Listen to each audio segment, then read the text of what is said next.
right now and how we can fight back. So I really appreciate everyone being here. For your information, we're going to have senators coming and going throughout the process. Senator Lisa Blunt Rochester is here with me now. I'm Senator Patty Murray. And we have a vote here in a little while. So if you see us moving around, it's not that we don't care. It's that we have to do this job too. We do care and your voices matter. And I so appreciate everybody being here for this really important discussion.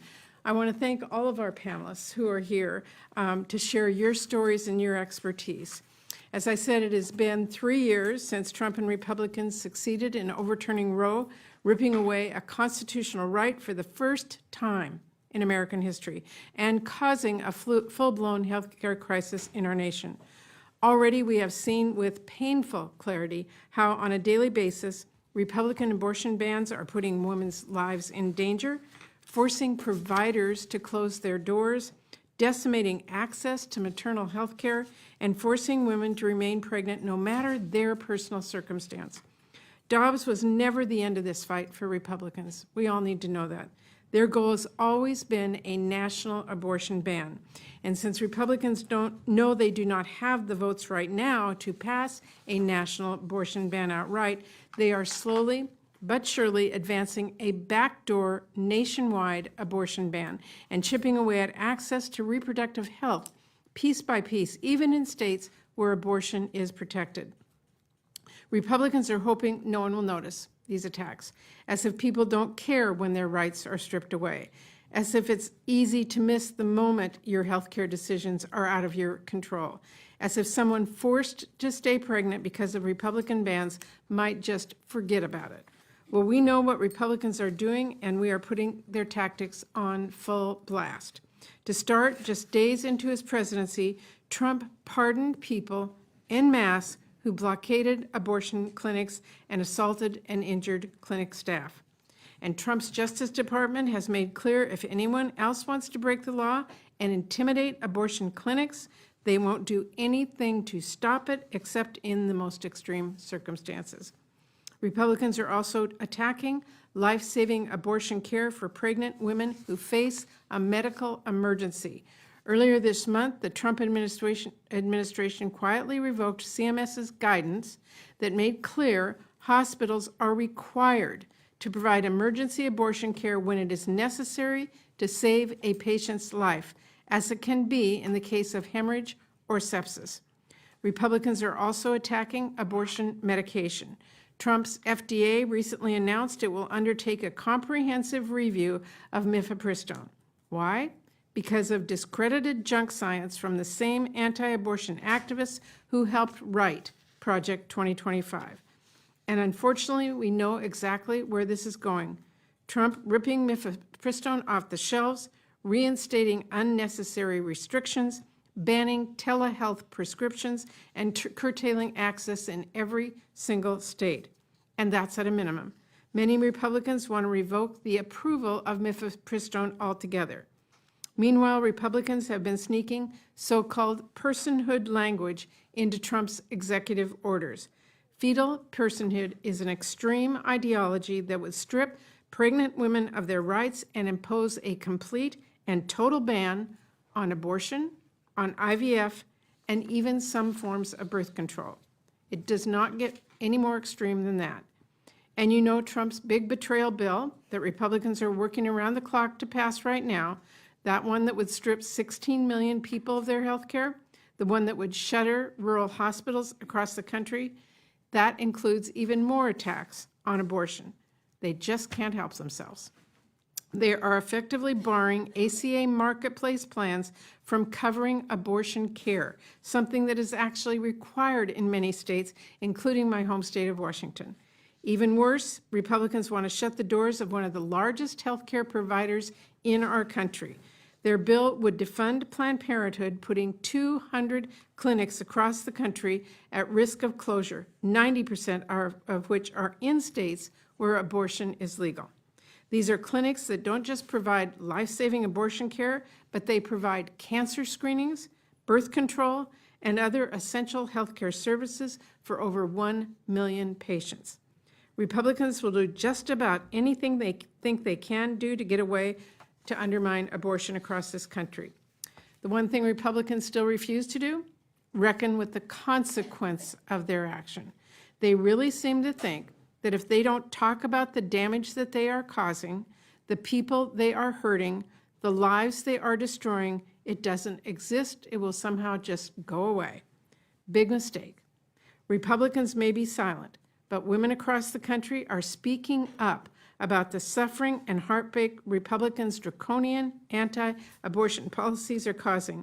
Women are sharing their stories of being forced to carry a doomed pregnancy for months, or being pushed to death's door before their doctors could provide care without the threat of spending the rest of their lives in jail.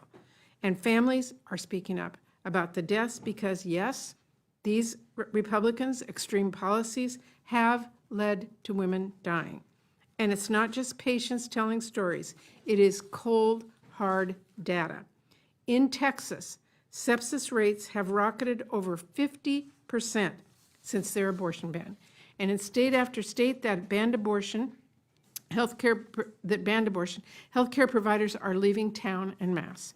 Because why stay when doing your job and saving a patient's life could land you in prison? As hard as Republicans might try, the damage they are causing is undeniable. But that does not mean that we give up. Women's lives are at stake. Democrats are not going to stop pushing back, not ever. We will keep pushing for legislation to protect women and healthcare providers from Republican prosecution, to help people access and afford the reproductive health care that they need, to protect women's private health data, to protect the right to contraception and the right to IVF, and to restore the right to abortion nationwide. Nothing less. We will keep fighting tooth and nail against every new strategy Republicans cook up to ban abortion and shutter the doors of healthcare providers in our country. And we will keep lifting up the heartbreaking stories of people who have experienced firsthand the cruelty of Republican policies and shining a bright light and burning spotlight on how dangerous and how deadly these attacks on abortion truly are. So to that end, I want to thank my panelists again. They will each individually introduce themselves and tell their story. And our first panelist today is Nancy Davis. Thank you, Nancy. Thank you. Thank you. Good afternoon. Good afternoon. My name is Nancy Davis. I am the founder and Good afternoon. My name is Nancy Davis. I am the founder and executive director of the Nancy Davis Foundation, an organization that advocates for reproductive justice and supports those who have endured trauma due to a prenatal developmental defect during pregnancy. I am also a survivor of Louisiana's abortion ban, and I am here today to share my story about how I was denied essential medical care as a result of that ban, an experience that has left me with deep physical and emotional scars. Before I begin, I would like to thank Senators Murray, Baldwin, Smith, and Warren for hosting this Spotlight Forum and for providing us a chance to highlight how anti-abortion lawmakers' efforts to ban or restrict abortion care is causing great harm to women across our country. When I was 10 weeks pregnant, doctors informed me that my baby had a crania, which is a rare condition that was fatal for my baby and dangerous for me. Naturally, I was heartbroken and scared, but I trusted that I would receive the necessary medical treatment so that my family and I could begin healing. Unfortunately, I was wrong. Just a few weeks before I received the diagnosis, the Supreme Court issued their decision in Dobbs v. Jackson, Women's Health Organization, overturning Roe v. Wade and eliminating the legal right to abortion. The fallout from the decision was fast, with states across the country starting to enforce cruel and dangerous abortion bans. My home state of Louisiana has some of the strictest abortion laws in the country. And even though I needed to terminate my pregnancy to protect my own health and safety, I was told I could not receive care at the hospital in Baton Rouge. Instead of being able to process the diagnosis and grieve the loss of my pregnancy at home with my family, I had to scramble to find a way out of Louisiana to access abortion care. I found myself in a situation I never thought I would be in, forced to travel nearly 1,500 miles to get the care I needed and deserved. I experienced not only a denial of necessary medical care, but a denial of compassion and my right to make my own decision about my own health. I felt dehumanized and stripped of my most fundamental rights. I knew what I needed to do to protect my health, and my doctors agreed. But local lawmakers who would never know me or understand my situation had the final say. The system failed me, and I'm just as outraged today as I was then. What happened to me was unacceptable, and unfortunately, I am not alone. Pregnant women are being turned away from hospitals when they need emergency care to protect their own health and safety. Today, we know of at least 5 women across the country who have died as a result of abortion bans in their states. And I have to mention the story of Adriana Smith, whose body was kept on life support for months to avoid violating Georgia's abortion ban until doctors could perform an emergency cesarean section to remove her baby last Friday. Her family legally powerless to make any decisions for her well-being throughout the unimaginable process. Pregnancy and childbirth can be dangerous, particularly for Black women, who are 3 times more likely to die from a pregnancy-related cause than white women. Instead of expanding access to care and empowering women to make their own healthcare decisions, anti-abortion lawmakers are actively making pregnancy even more dangerous. It is no surprise that in Louisiana, where access to healthcare is already limited and where extremists are working to roll back our rights even further, we have one of the highest maternal mortality rates in the country. And even as lives are increasingly at risk, we are seeing anti-abortion lawmakers double down on efforts to restrict access to abortion and reproductive health care. Working to pass legislation that would defund Planned Parenthood, which would shut down over 200 health centers and strip over 1 million patients across the country to access to essential and affordable health care, including cancer screenings, birth control, and abortion care. These lawmakers are trying to restrict access to abortion in all 50 states through their backdoor abortion ban, while also trying to take away Medicaid from millions of people, including families like mine that rely on the program to access health care. What I hope people will take away from my remarks here today is that the stakes could not be higher right now. Attacks on abortion access and reproductive freedom are continuing to escalate, and we need our lawmakers to protect us, not take away more of our rights and freedoms. We deserve a future where healthcare decisions are made by doctors, not politicians, and where every woman has access to the care and respect she deserves.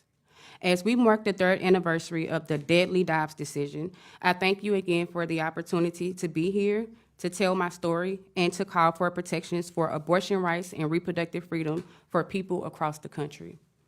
Thank you.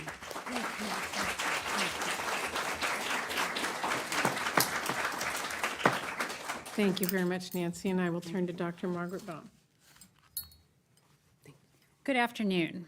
Thank you to Senators Murray, Baldwin, Smith, Warren, and the Democratic Caucus for having me here today to speak about the attacks on reproductive health care. My name is Dr. Margaret Baum. For over 20 years, I've been a practicing obstetrician and gynecologist in the United States as well as abroad. Being with people in a critical medical moment and supporting them in what they know to be the best decision for them means everything to me. Currently, I proudly serve as the Chief Medical Officer at Planned Parenthood Great Rivers, which provides quality, compassionate sexual and reproductive health care to the St. Louis region, Missouri Ozarks, and 7 counties in southern Illinois. I was raised in St. Louis, and I love living in Missouri. But it is challenging to fulfill your job as a physician when you cannot practice medicine as you were trained to do or teach medical students about abortion in the community and state where you live. I provide care in both Illinois and Missouri, and the contrast is stark. I see patients traveling to Illinois from all over the country, including the South. Patients frequently feel like they have no good options for them and that their bodily autonomy has been stripped away. Many have been forced to drive, sometimes hundreds of miles, to get the care that they need. Additionally, abortion bans make it harder to recruit and retain medical providers. It is infuriating and irresponsible that because of abortion bans, OBs can teach our students all aspects of medical care except abortion. When you go to your doctor, you want your doctor to be trained. Anti-abortion politicians and groups have claimed that abortion rights have been left up to the states. I am telling you that is not true. Last fall, Missouri voters approved a constitutional amendment ensuring the right to an abortion, but despite the will of the voters, politicians and state officials are still interfering with patients' rights. At every turn, when we finally make progress towards abortion access in Missouri, they move the goalposts on us. The only way to describe our experience over the last several months is whiplash. In order to comply with the law, our healthcare centers were forced to cancel patient appointments and cease all abortion services immediately. Not only does this cut patients off from their constitutional right to an abortion, but it sows extreme confusion when people are seeking time-sensitive care. We hear from patients over and over again that they do not know if they are allowed to get the services that they need in Missouri, including miscarriage management.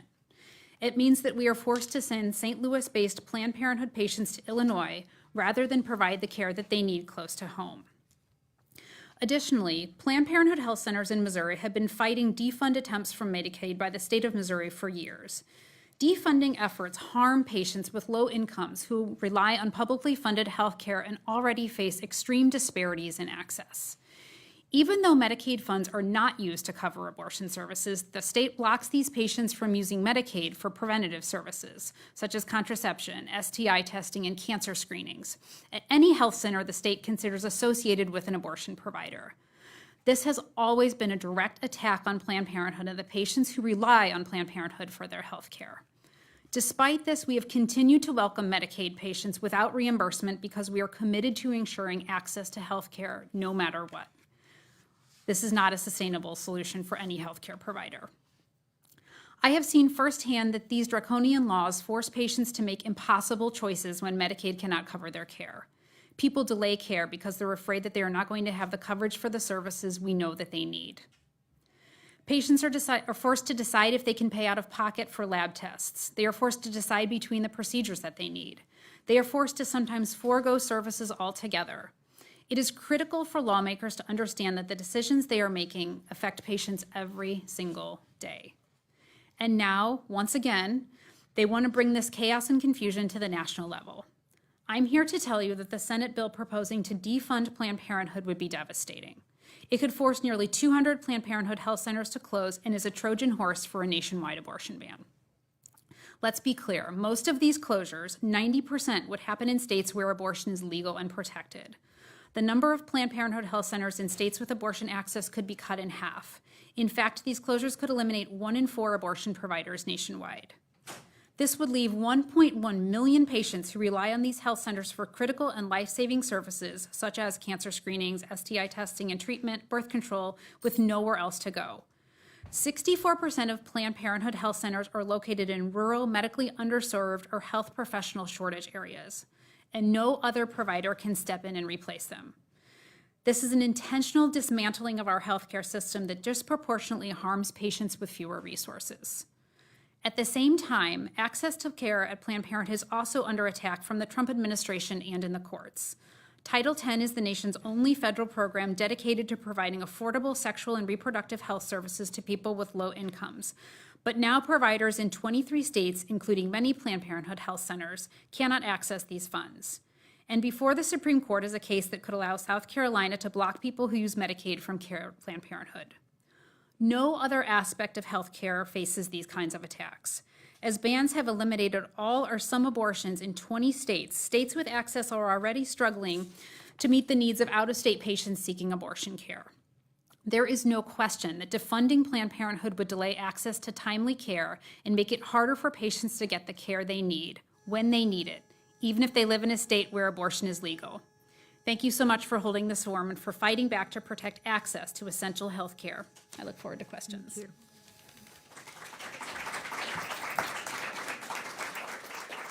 Thank you, Dr. Baum. Now I will turn it over to Renee Chelian. Did I say it correctly?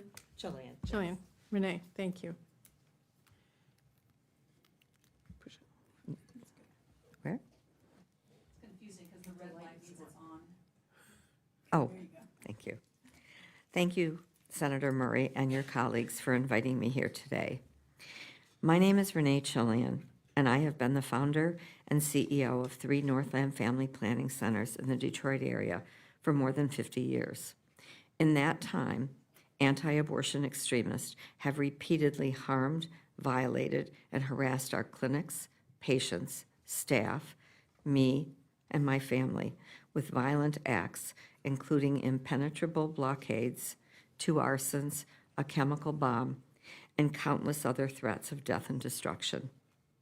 Back before FACOG protections took effect in 1994, my husband and I were so fearful for our family's safety, we took extra precautions and shielded our young children as best we could.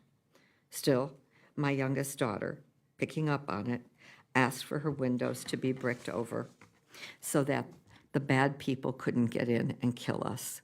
She was only 7.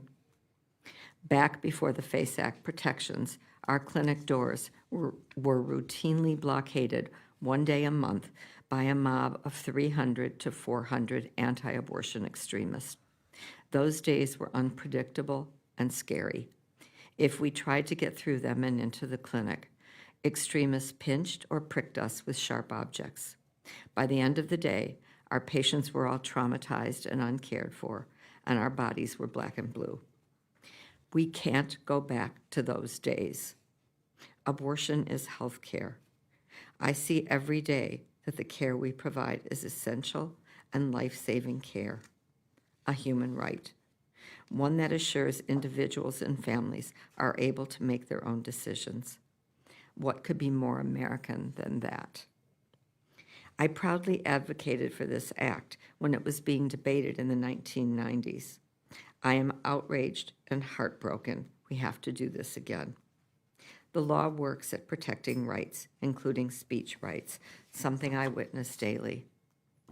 As soon as the FACE Act took effect, the extreme blockade stopped. Yes, we still had protesters exercising their First Amendment rights. But now they knew they couldn't be violent, and they could not invade the clinics or block staff and patients from entering. FACE has helped preserve the dignity and safety of the patients we serve and the professionals who care for them.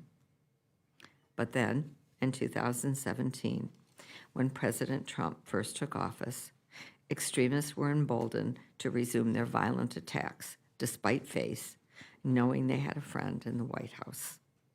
Twice they invaded our clinics, harassed patients and staff, and refused to leave after trespass warnings were given. Even after law enforcement arrived, they refused to leave, went limp, and had to be carried out one at a time. But the most appalling and dangerous episode occurred toward the end of Trump's first term in August of 2020. A group blockaded our doors, preventing staff and patients from entering the clinic, including those arriving for birth control appointments and 3 women scheduled for abortions after receiving a fatal fetal diagnosis. One of those patients was bleeding and actively losing amniotic fluid, but she was trapped in a car with her husband and mother as extremists plastered signs with fake fetuses on their car, shouting, "God loves you. God loves your baby." I know God loves me. I know God loves my baby, but my baby is dying, the patient cried back at them. Her fetus was missing most of its brain and had no kidneys. Proud of themselves, the extremists live-streamed the whole attack. Officers allowed this to continue on the ride to and inside the jail. This footage later helped Department of Justice prosecutors convict 7 attackers on conspiracy charges and for violating the FACE Act. An 8th attacker became a witness for the prosecution. Pretrial motions and the trial, held late last summer, were brutal and emotionally draining, forcing us to relive our trauma. Some of us sought mental health services to help us cope. I owed it to everyone hurt that day to be ever present, even as I required an FBI escort for my own safety. The jury needed just a few hours to deliver their guilty verdict. Within days of returning to the White House, sure enough, President Trump pardoned the violent offenders who attacked our clinic and others serving time for violence against clinics in other states, as well as those convicted for their actions here on January 6th. We were all abandoned by our government with that swipe of a pen. The FACE Act has been our only lever preventing clinic violence and holding anti-abortion criminals accountable. The FACE Act simply cannot be undone, and it is up to lawmakers like you to make sure that doesn't happen. Thank you, and I welcome any questions. Thank you.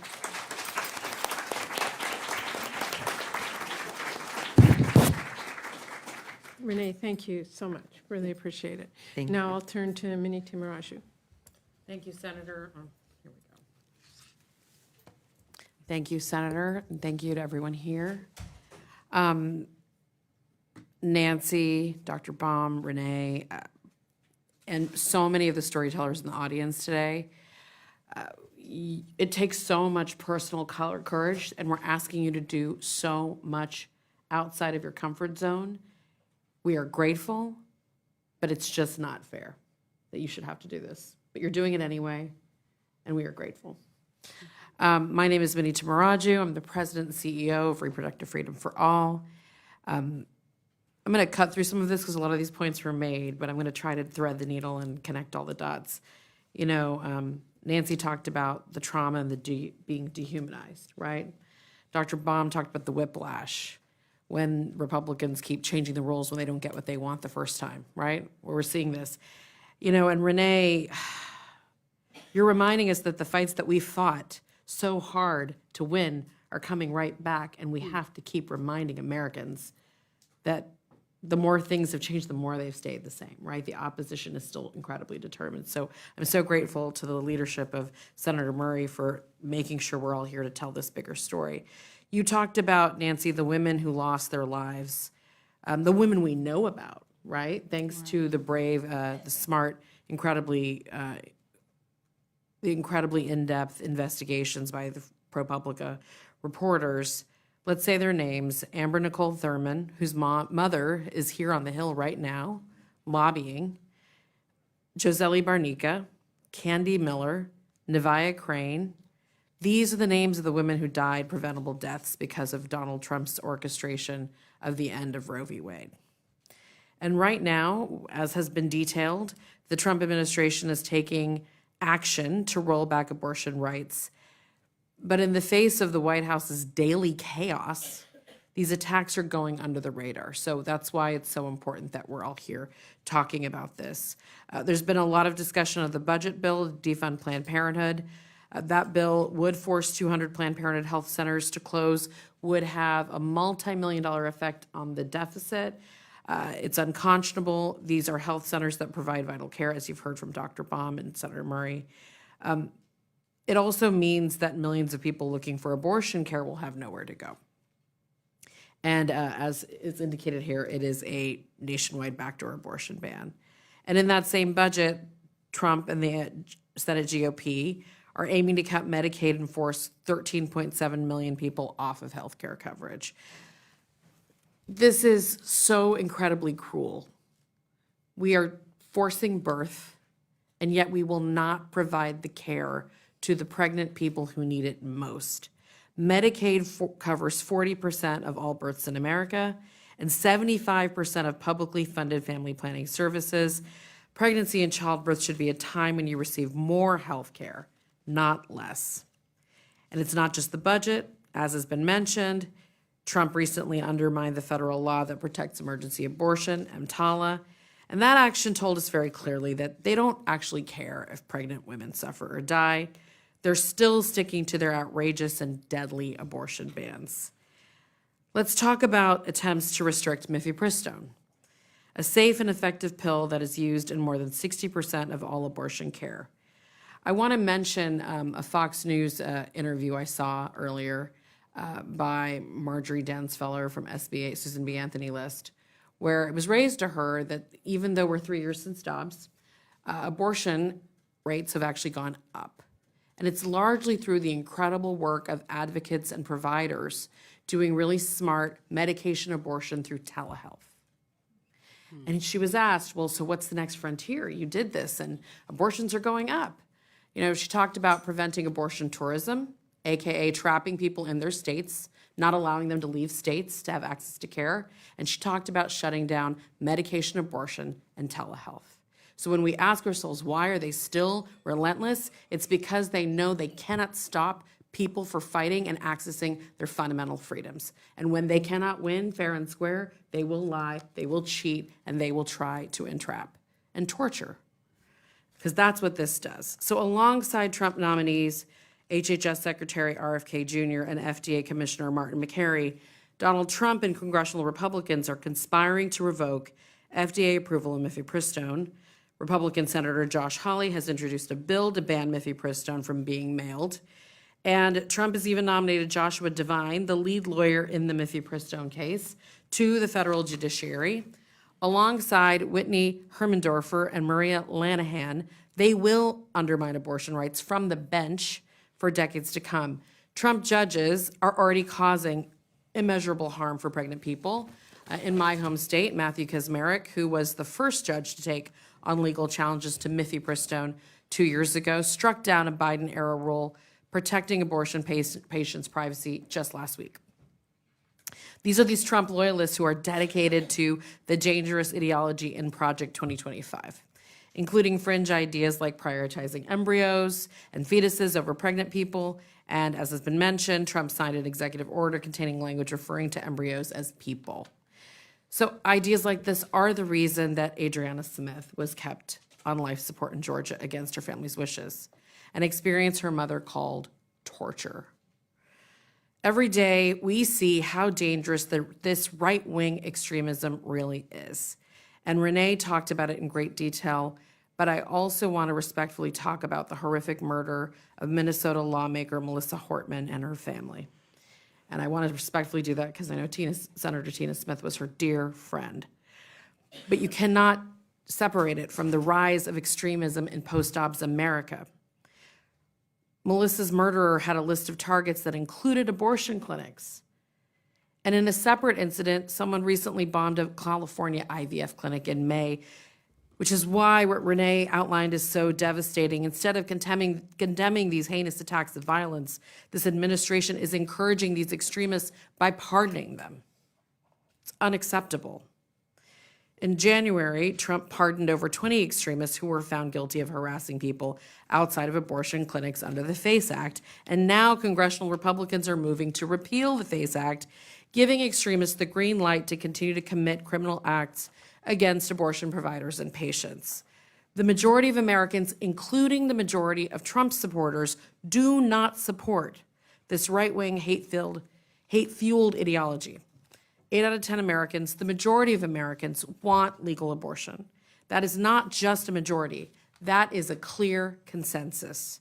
But because of the daily churn of chaos from this White House, most Americans don't know that Republicans are attacking abortion.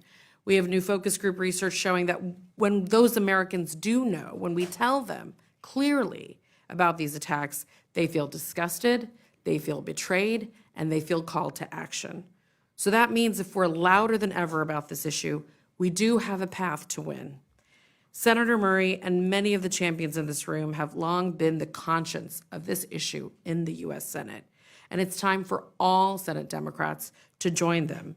We need to do everything we can to loudly push back against this administration's attacks on our bodies, our lives, and our futures. We are living through remarkably dangerous times, and this is the moment to act. Our rights are not safe under this administration, and that includes abortion rights. And those are connected to our fundamental freedoms, right? Our democracy. In order to protect the safety, health, and dignity of all Americans, we need you to keep fighting. The majority of Americans are on our side, and together we will protect reproductive freedom and restore abortion rights for all. Thank you so much for your leadership.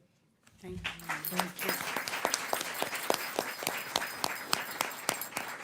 Again, thank you so much to all of our panelists. I'm going to ask just a couple questions. I need to go up and vote, and I'll turn over to Tina to go ahead and take over for me for a few minutes while I do that.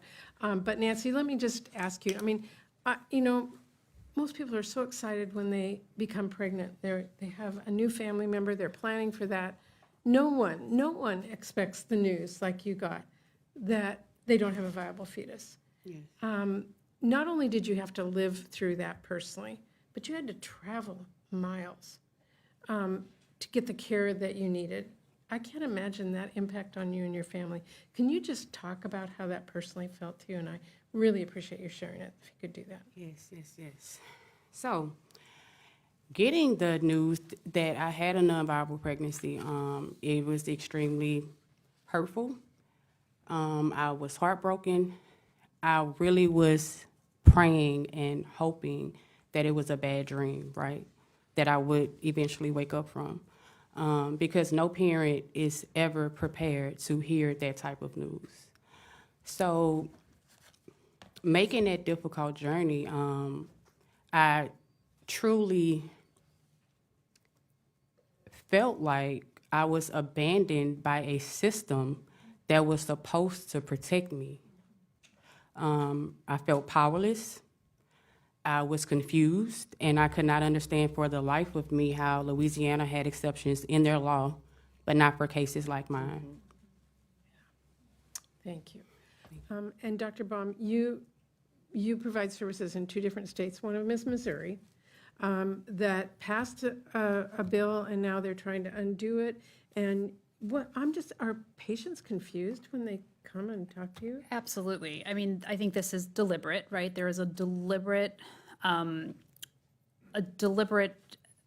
environment of confusion. And so it's patients are confused and healthcare providers are confused as well. We recently took care of a patient who had a fetal demise in a banned state, and taking care of a fetal demise should not fall under abortion bans, but she was so afraid to seek care in her banned state, and her providers were so afraid to take care of her that she delayed her care by weeks. She traveled to us. She had a procedure in Illinois, suffered a devastating hemorrhage, required transfer to a hospital, emergency surgery, an ICU stay, multiple blood transfusions. And at the end of this, the patient did well, but at the end of this, the ICU doctor, who I bet on a daily basis never thinks about abortion, looked at me and said, "This patient almost died because of abortion bans." It's real. It is real. Senator Smith, I'm going to turn it over to you, and I'm going to run up and vote, and I will be back in just a couple minutes. Thank you. So thank you. Thank you. Thank you so much, Senator Murray, and thank you all to all of our panelists. I don't know if Senator Murray said this at the beginning, but there are so many people who want to hear what is happening in our country today around abortion. As you said, you know, abortion is healthcare. This room is full. There's a next room next door that is also full. So I want you to know that your voices and the points that you're making are reaching a lot of people.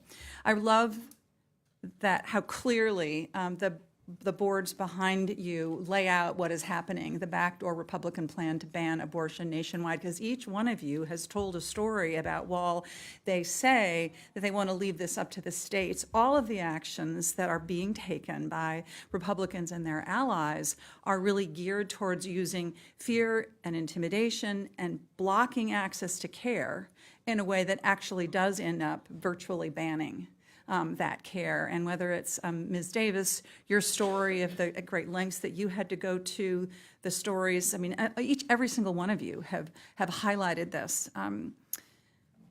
Renee, I'd like to turn to you. I know that you are friends with my friend who runs the Red River Women's Health Clinic in was Fargo, now Moorhead, Minnesota. And I remember quite clearly, you know, roughly 20 years ago now, when I worked at Planned Parenthood, and this was post FACE Act. So FACE Act was in place, but I remember what it meant for patients and our care providers at Planned Parenthood to have to go through that gauntlet in order to go to work or to get access to care. And so I really appreciated you helping to tell us a little bit about that. And I'm wondering if you could just help us understand from your perspective in Michigan, what impact you think the president's pardoning of these folks that were convicted under the FACE Act, and this increasing rhetoric around political violence. I see this so clearly, as many said, in my home state of Minnesota. What impact do you see that having right now on the safety of your patients and the people that work at your clinic? Well, first of all, I'm very sorry for the loss of your friend. Thank you. And the fact that you were also on a hit list. It feels like you're an abortion provider, something we've been living with for a long time, and I'm sorry to welcome you to that club. I think it's sending a clear signal that it's okay to break the law. It's okay to blockade our doors. It's okay to terrify patients because that's their goal. Their goal is not to offer hope and help, as they say. Their goal is to terrorize people, traumatize people, shame people. It's to scare our staff and scare our physicians and close our doors. That's their goal, to end abortion, period. And you have told stories about the kind of incredible lengths that some of these folks would go to intimidate and some really disgusting things that happened in your clinics because of these folks. So just want to thank you for persevering. And I'm going to defer to my colleague, I think Senator Blunt-Roch. I'm not sure who's next. Senator Murray's staff will tell me, but I want to make sure I leave time for everybody else to, I'm pulling up the list here, make sure I have time for everybody else to ask questions. But I want to just highlight before I end that, you know, there's an active effort right now to, as you were saying, Dr. Baum, to make it impossible for Planned Parenthood to get any kind of payment or reimbursement from our patients who are covered through Medicaid, and what a devastating impact that would have, including in states like my home state of Minnesota, where we still have robust protections for abortion care, but not if the clinics aren't there. Thank you. And now, Senator Baldwin, if you're ready, I will turn to you, and thank you so much for your incredible leadership on introducing the Women's Health Protection Act today. Oh, thank you. Yes, the Women's Health Protection Act is such a critical piece of legislation in order to restore Roe v. Wade and to inform the courts when states pass regulations or laws that are inconsistent with the rights articulated in Roe v. Wade, that they should be struck down. And we know, and one of my first questions has to do with all of the medically unnecessary rules and restrictions beyond just banning the procedure that states have enacted, and we have some in Wisconsin. But I wanted to just start by thanking Senator Murray for hosting our forum today to highlight the devastating impacts that were caused by the Dobbs decision to overturn Roe v. Wade 3 years ago today.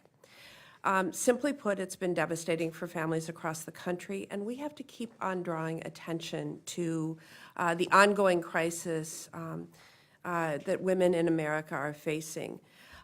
For those of you who haven't followed each state closely, I'm from Wisconsin, and in Wisconsin, when Roe fell, our state reverted to a criminal abortion ban that was passed in 1849.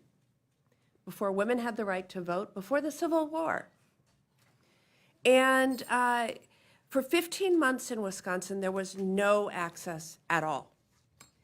And then a trial court judge in one county determined that that statute was not intended to address the issue of abortion. It was a feticide statute. And so at that moment, one county in Wisconsin started providing services.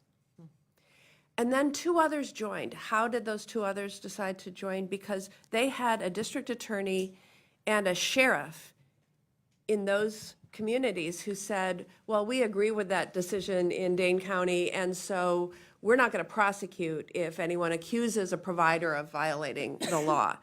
And so now we have 3 counties out of 72 in the state of Wisconsin where abortions are provided. And for the past 3 years, I've heard horrifying stories about women bleeding out or waiting for life-threatening infections to be able to access care. And while our Republican colleagues debate whether it should be the federal level or the state level that should decide abortion rights, I believe it should be women who decide. Full stop. And that's why today, alongside my colleagues, we reintroduced the Women's Health Protection Act. Now, let me be clear, my Democratic colleagues, all of them signed on to this bill, and they're standing together to say that we have the right to make healthcare decisions, and that includes the freedom to abortion care.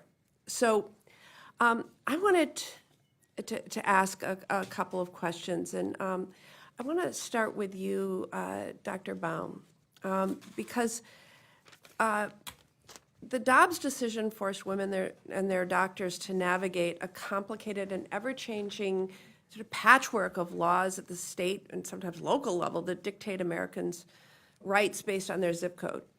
As I just mentioned, in Wisconsin, women can only access care in 3 counties, leaving women in the other 69 to figure out what the heck they can do to access care.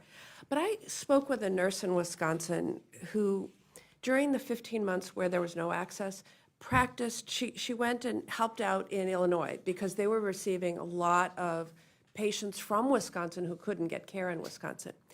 And I just asked her what that was like, because in Wisconsin we have this whole set of non-medically necessary rules and restrictions, like a 24-hour waiting period, ultrasound, mandatory ultrasound, sometimes invasive. We have this sort of informed consent where you have to sit down with the doctor who's going to perform the abortion 24 hours in advance before you come 24 hours later. And then she was practicing in Illinois going, I never realized what it would be like to practice in a state where the whole focus was on the care and the health and the well-being of the woman. Tell me what it's like, since you practice in both limited or restricted states as well as states where it is legal.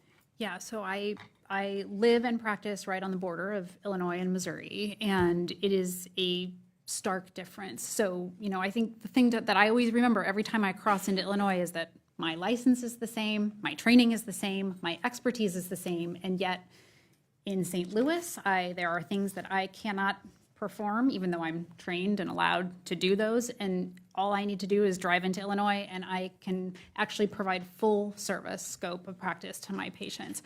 And it sounds like Missouri or Wisconsin took a page out of Missouri's books. I practiced, I did perform abortions up until 3 years ago today in Missouri, but we had an increasing number of what are called trap laws, which is what you're describing, targeted restrictions on abortion providers.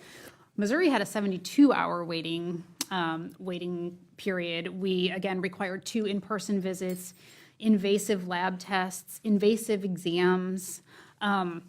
And probably one of the hardest things for me is that I was required to give medically inaccurate information to patients. I was required to give a pamphlet that had incorrect, it had lies in it, and I was required to give that to patients. And all of these things made it harder and harder and harder to provide care, again, in the state in which I trained, in which I live, in which I raised my family. And so, again, we saw things shift to the state of Illinois, which over the same time enshrined access to abortion and sexual and reproductive health care. So every time I worked in Illinois, we saw patients traveling from all over the United States, but specifically from the South, and traveling 9 and 15 hours to have what is often a 3-minute procedure, or actually receive a pill, get back in their car, drive 9, 10, 15 hours home. Yeah. I want to continue with you, Dr. Baum. For many Americans, Planned Parenthood clinics are the only option they have for affordable care. And it is also often the only place women can go to get an abortion. Republicans are currently threatening to defund Planned Parenthood through this budget bill that we're debating this week in the Senate, which will only continue to take away health care from more and more Americans. How, in your read of the defunding provisions of this bill, will it make it harder for women to access reproductive care as well as the other type of care that many types of cancer screenings, et cetera, that Planned Parenthood provides under Medicaid and private insurance?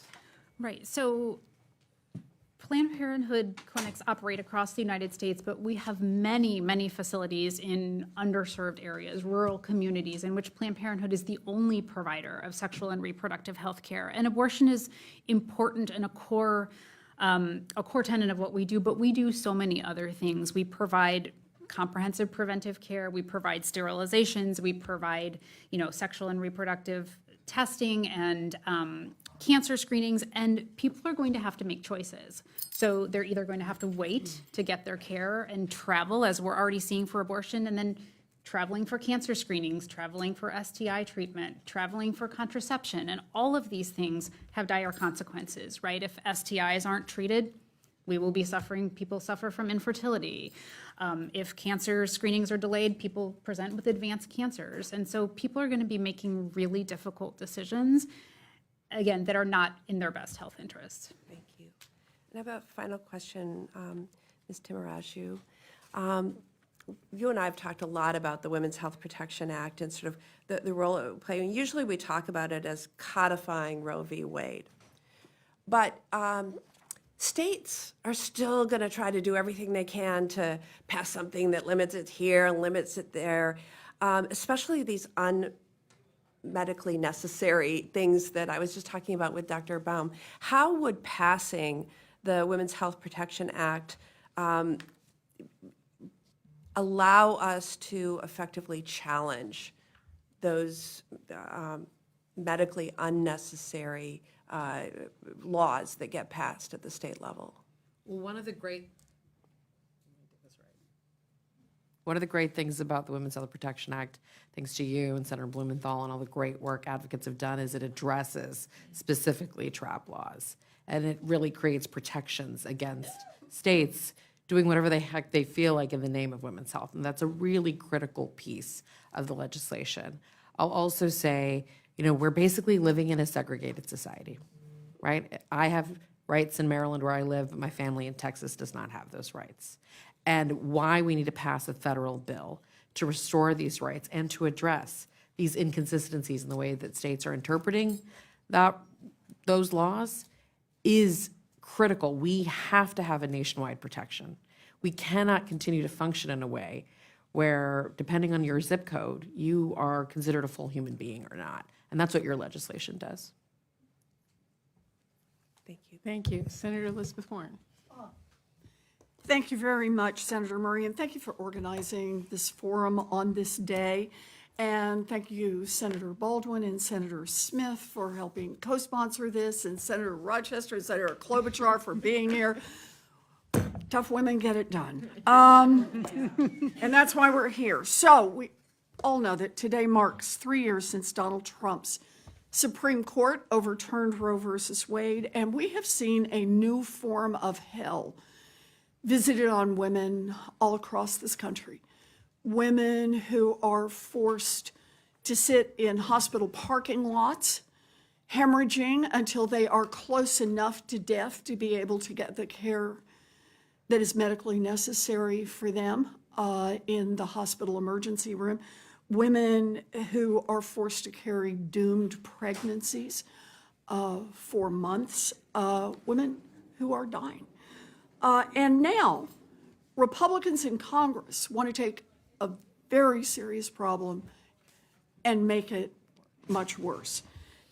They are racing to pass Trump's big, beautiful bill, which will not only rip away health care coverage from 16 million Americans, but will serve as a backdoor ban on abortions in the states where abortion is legal. And Republicans haven't just stuck in one line into this bill to make that happen. They've done it on page after page. Number one, defunding Planned Parenthood. This could close nearly 1 in 3 Planned Parenthood health centers, with 90% of those centers that close currently located in states where abortion is legal. So, Ms. Davis, thank you for being here. Thank you for telling your story.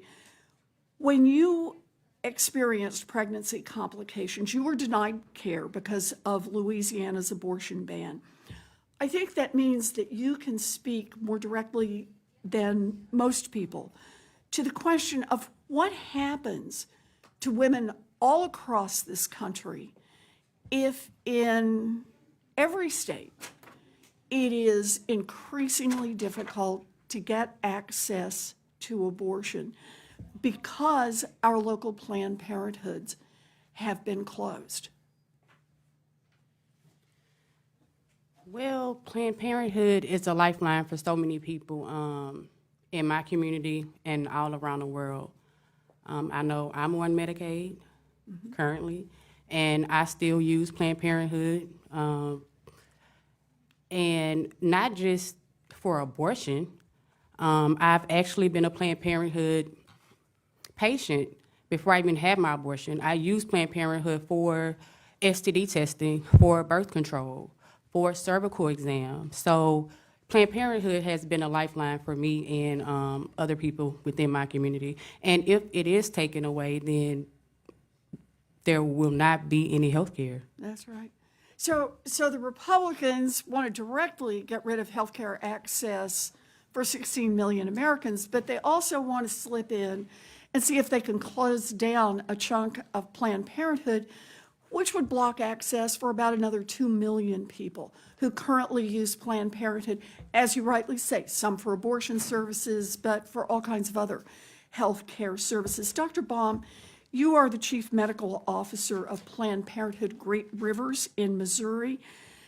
So just explain to us, where will your patients go if more Planned Parenthood locations are closed? Yeah, that's an excellent question. And the answer is there is nowhere for them to go. So we are part of the safety net. And while there are other providers that are part of the safety net as well, they are overwhelmed. And so there is nowhere in St. Louis or in the Ozarks or in Southern Illinois that can absorb the patients that we care for on a daily basis.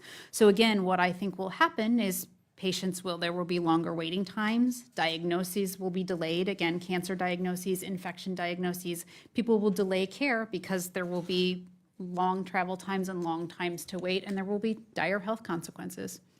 Yeah. So that's part of the consequence with closing Planned Parenthood locations. But that's not all the Republicans are doing.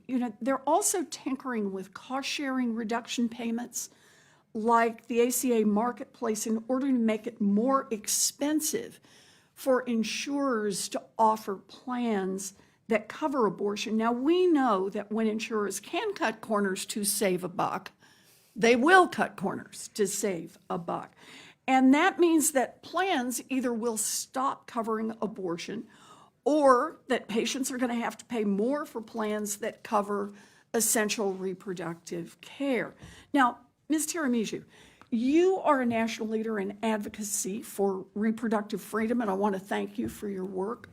We appreciate your leadership. Can you help everyone understand how losing access to affordable insurance will affect access to abortion? Yes, and thank you for all of your leadership on this. And you are absolutely right. It has been a lot of work to get our nation's insurance providers to cover abortion care. We are finally at a point where many states are doing so, and the ACA plans in those states do it. So this is yet another example of how anti-abortion extremists are trying to go after abortion care in states where we have protections. So this is part of this backdoor abortion ban strategy by opponents.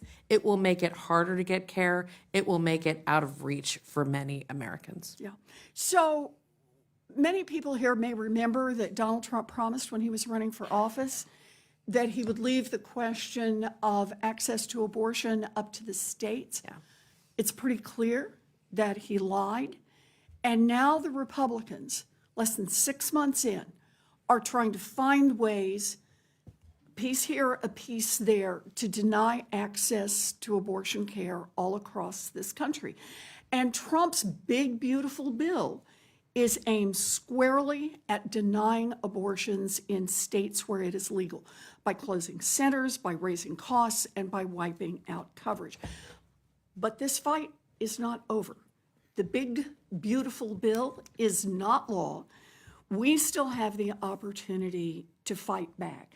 And that means the time to tell your story is now, and the time to call your senators is now. And for everyone who has already done that, do it again. And once you've done that, do it again and again and again. And ask your friends to do it again, ask your family to do it again. This is the time when we need to make democracy work by lifting our voices and make sure that everyone understands what's on the line with this bill that is right now in front of the United States Senate. We still have a chance to make a difference here.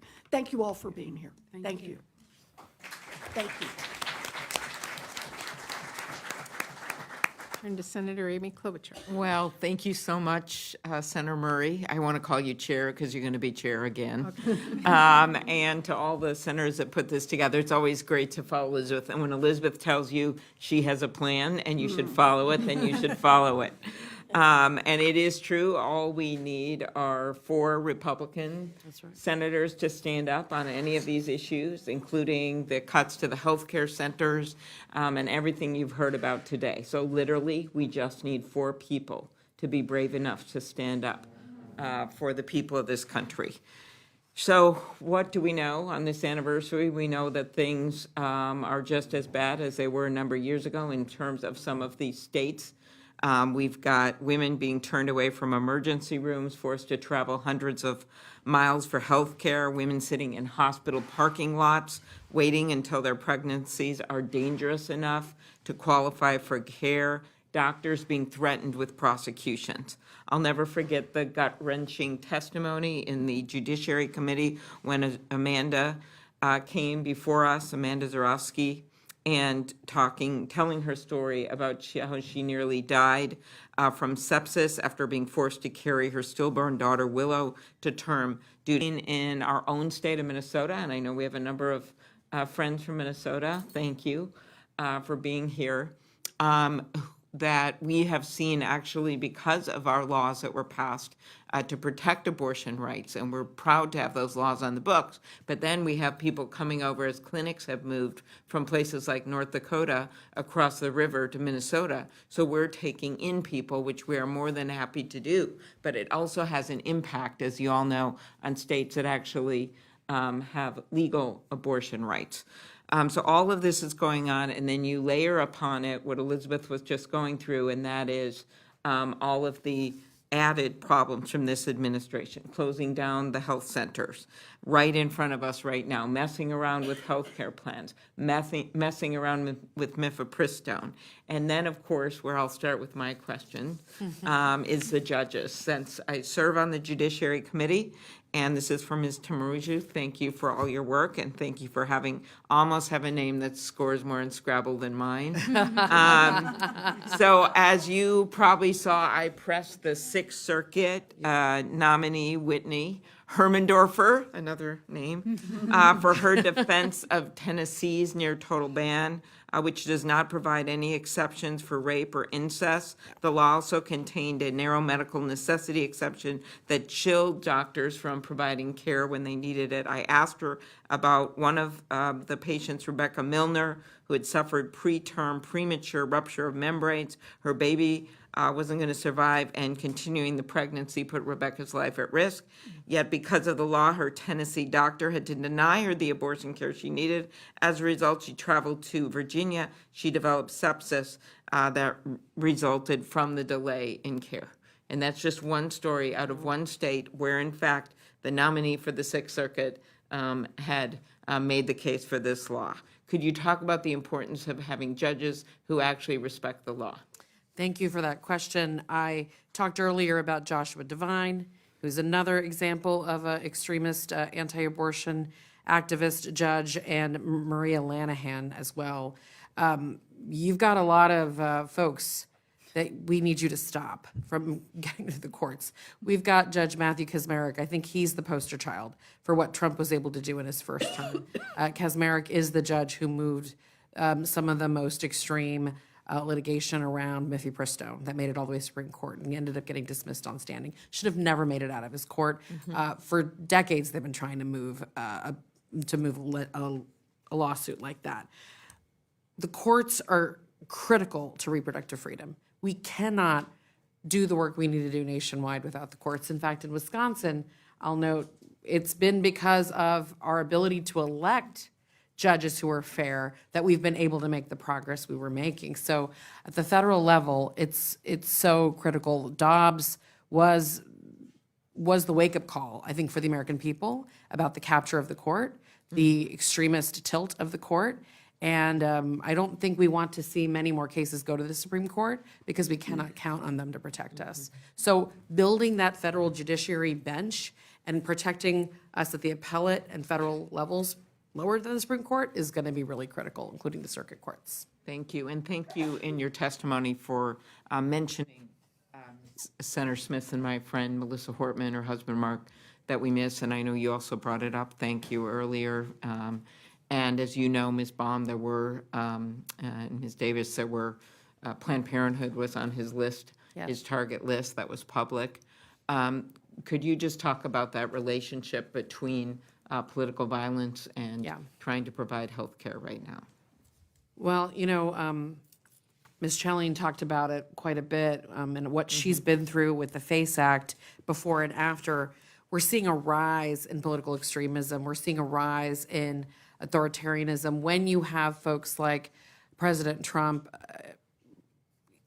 pardoning folks who were prosecuted under the FACE Act, Jan 6th, insurrectionists. You are creating a culture of permission, a permission structure for these incredibly dangerous extremists to go after folks like your very dear friend Melissa Hortman, and to go after clinics like the IVF clinic in California that were bombed. And the fact that right now we have congressional Republicans trying to repeal the FACE Act in the wake of this political violence is unconscionable. And I don't think you can disconnect it from what we're seeing all over this country, peaceful, nonviolent protests for our democracy faced with crackdowns by this administration. It's an effort to chill us from protesting and from speaking out and from doing the right thing. It's an effort to chill the work of great clinicians and providers like the ones here today. And my last question, thank you, Ms. Chelian. 7 of those convicted under that bill, then pardoned, had directly attacked your clinics and patients, is that right? Yes. How do you, your colleagues, your patients feel after those pardons? Well, the staff who quit after the blockade got mental health care treatment, came back to work, and when they were pardoned, they quit again. I just want to say, Michigan is probably one of the safest states in the country. We have a constitutional amendment that protects abortion and reproductive rights. We have, our legislature repealed half of the trap laws, and the Center for Reproductive Rights just represented me, and we won a victory to repeal the other half. We are probably the safest state in the country, but if the FACE Act is repealed, I'm thinking and talking to my colleagues that almost every clinic will close. We will not be able to withstand the kind of protests that we had in the 90s and the 80s. First of all, the people, the new workforce, are much more fragile. Mental health is a big issue in this country. And what these people do to us, the way they act, without breaking face, is something that's incredible every single day. And it's not protected under FACE, it's protected under free speech. But if we start getting blockades of 300 to 400 people, which if FACE is overturned, more and more people will be emboldened. Right now, the people who were prosecuted, and you mentioned the numbers, it's in the 20s, traveled from state to state and blockaded clinics. And they picked up a straggler here and there, but it was mostly the same people. However, if this law is repealed, on Saturdays, I have anywhere from 50 to 300 protesters at one of my clinic. A guy carrying an assault rifle with a fully loaded bullets on his back and a sidearm that's quite visible. That's legal. But I can tell you, if this law is overturned and those protesters start blockading our doors, we won't make it in the safest state in the country. And we'll start seeing clinics topple in the states where abortion is still legal and available. Yeah, thank you. Senator Lisa Blunt Rochester. Thank you, Senator Murray, and thank you to my colleagues for holding this spotlight hearing. A special thank you to the witnesses for your bravery, your honesty, your vulnerability. The fact that there is actually an overflow room, that shows how important this is.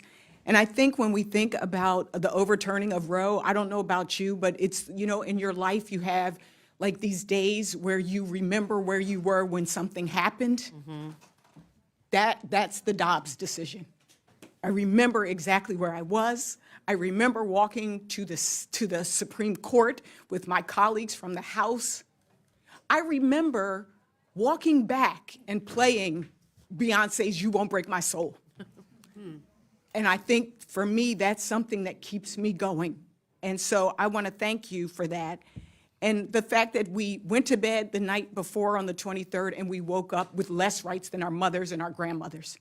And so to me, when I thought about this moment and where we are and why this is so important to have this shadow hearing is because a lot of people really haven't been connecting the pieces of the puzzle here. We've been told that they don't want a national abortion ban. That's what Republicans said. But when you look at every single piece of this puzzle, it adds up to a national abortion ban. And so with this hearing and later on the floor, we want to show people. We want to make it clear that that's what's happening right before our very eyes. Quietly, but it's happening before our very eyes. And so thank you for participating. And I want to start off by also acknowledging, thank you for also sharing, Ms. Davis, your story as well, because we know that disproportionately, young women are affected, people in rural areas are affected, people who are poor are affected, and women who are Black and brown are disproportionately affected. Ms. Timmaraju, Minnie, I've had a chance to spend time with you in Delaware, and thank you for coming there. Delaware is thought of as a place that's safe. And so I guess for all of the panelists, if there's anything that you can share, I want people to understand that nowhere are you safe in this country right now. And so if you could share some of the things that are happening right now, both currently and what is proposed, that will create that national abortion ban and make none of us feel safe. I'm going to start with you. Sure, and I think you raise a really good point. Folks think, okay, I'm in a blue state like Delaware, I'm fine. And I've actually spent time with your state attorney general as well. I mean, we're seeing, we already had an access to healthcare crisis for women, particularly Black women in America. When I came to Delaware, we were talking about the Black maternal health crisis. So even in blue states where we have access to care, top-notch access to care, you still have healthcare disparities. So I think at the end of the day, what we're seeing is all these efforts, whether it's medication abortion, emergency medical care, attacks on emergency medicine, attacks on Planned Parenthood and the budget, attacks on Medicaid, it's all designed to get to care in your state, even though you think you've protected it. Does anybody else want to share? I think when, Ms. Chelian, when you were talking about the fact that what is perceived as a safe state is not safe, are there other efforts that are happening right now, Doctor, that you think needs to let people know, don't sleep on this issue right now?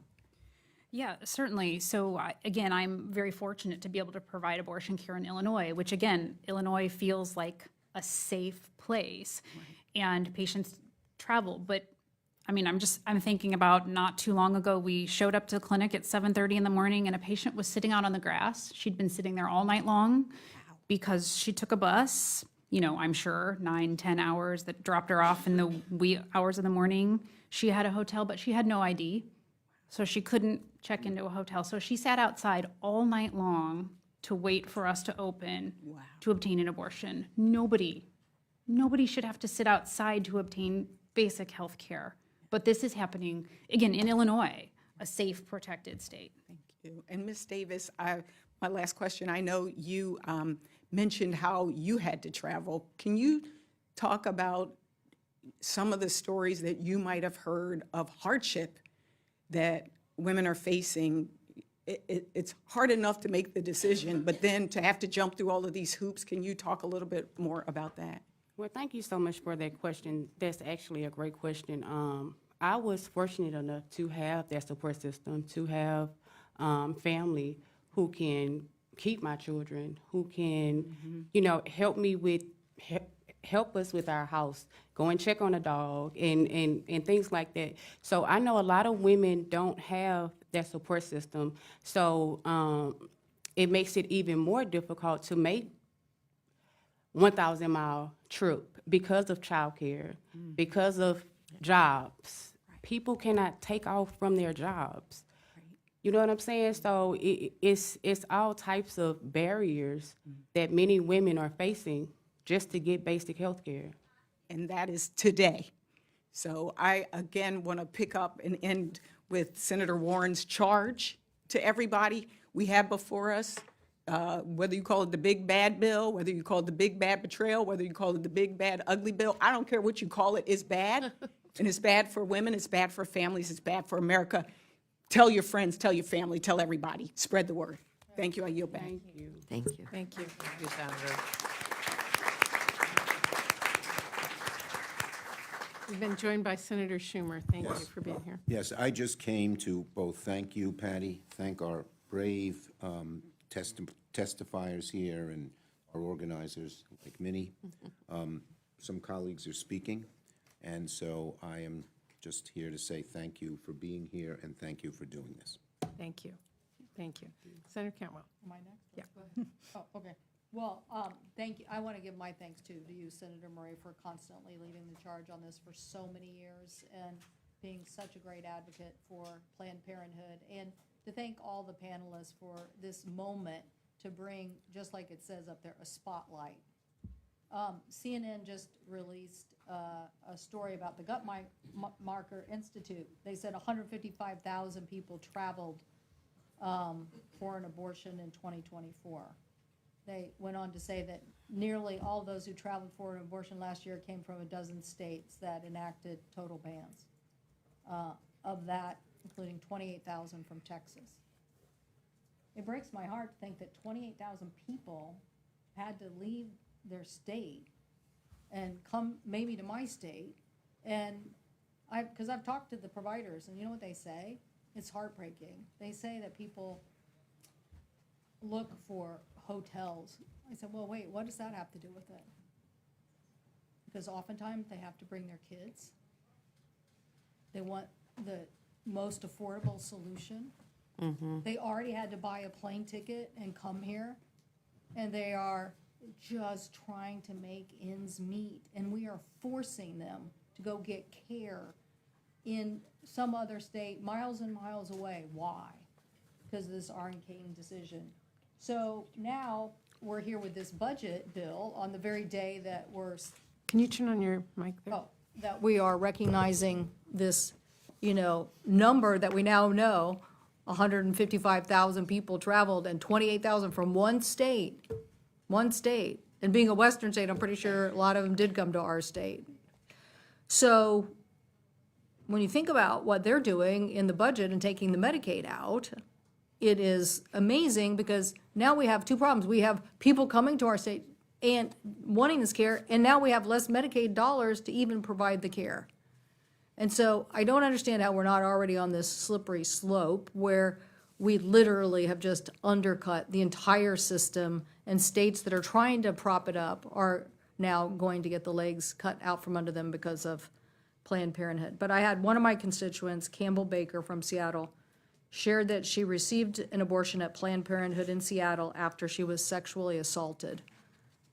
She said, quote, "I can confidently say that if Planned Parenthood hadn't been there for me, I would not be alive today. I know I would not have survived that emotional and physically with this pregnancy," end quote. So what are we doing? We're now affecting our states. We're affecting our states, our ability to deliver this care, and they are heartless in this. But Dr. Baum, how can we better talk about the economics of this and the catastrophe that undercutting Planned Parenthood is going to mean for people like my constituent, who that's where she received care, while we're also serving the influx of a population from other parts of the country? Right. So you're exactly right. And so what we're going to see is just a compounding of the problem that you're discussing. So people are, if we take away funding from Planned Parenthood and Planned Parenthood clinics close and abortion is no longer available in states where it is legal, then the remaining people that are able to provide abortion, the waits are going to be longer. And remember, abortion is a time-sensitive problem, right? An abortion that you get at 10 weeks may take 3 minutes and cost $500, and an abortion you get at 27 weeks takes 3 days and costs thousands of dollars and has, increased risks. So that's what we are seeing, and we see that all the time with all of our travelers. We see folks that probably would have presented months before, but they couldn't get to us because they didn't know where to go because of deliberate confusion. They didn't have the money. They weren't able to take off of work. They couldn't find anybody to take care of their kids. They didn't have the gas, their car broke down, all of those things. And so that delays care, which again makes it riskier, more expensive, and that's what's going to happen. Good answer. Thank you. Thank you. Thank you. Senator Cortez Masto.